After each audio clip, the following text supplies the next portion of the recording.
గుండెపోటును నివారించే చిట్కాలు. అది రాత్రి 7:25 అనుకుందాం.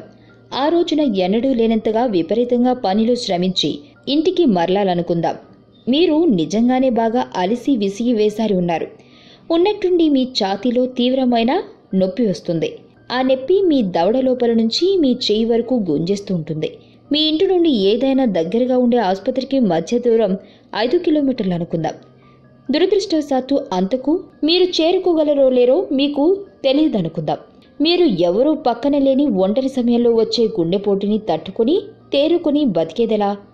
చాలామంది గుండెపోటు ఎదురైనప్పుడు సాయం చేయడానికి పక్కన ఎవరూ లేక ఒంటరిగా ఉంటారు. వారి గుండె అస్తవ్యస్తంగా కొట్టుకుంటూ ఉంటుంది. బాగా నీరసం అనిపిస్తుంది. ఇక స్పృహ కోల్పోవడానికి కేవలం 10 క్షణాలు మిగిలి ఉండొచ్చు. అయినా సరే ఈ బాధితులు పదే బాగా గట్టిగా దగ్గేయడం ద్వారా తమకు తామే సాయం చేసుకొని రక్షించుకోవచ్చు.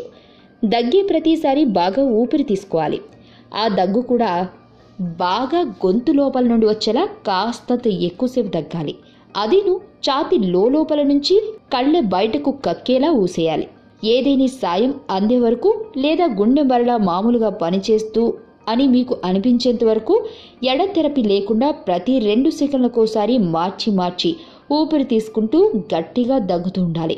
గట్టిగా తీసుకునే ఊపిరి ఆక్సిజన్ని ఊపిరితిత్తులకు చేరవేస్తుంది. గట్టిగా దగ్గే దగ్గు కదలికల వల్ల గుండెను నొక్కినట్టయి రక్త ప్రసరణ కొనసాగుతుంది. బాగా నొక్కపెట్టినట్టు అనిపించే ఒత్తిడి కూడా గుండె తిరిగి యథాస్థితిలో పనిచేయడానికి దోహదం చేస్తుంది.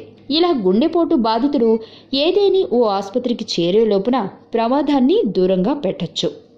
వార్తావాణి న్యూస్ ఛానల్ ఎప్పటికప్పుడు రాజకీయ, సినీ విశేషాలు, స్పోర్ట్స్ మరియు సాంకేతిక పరమైన మరెన్నో విషయాలను మన ముందుకు తెస్తుంది. మరింత సమాచారం కొరకు వార్తావాణి న్యూస్ ఛానల్ ని సబ్స్క్రైబ్ చేయండి.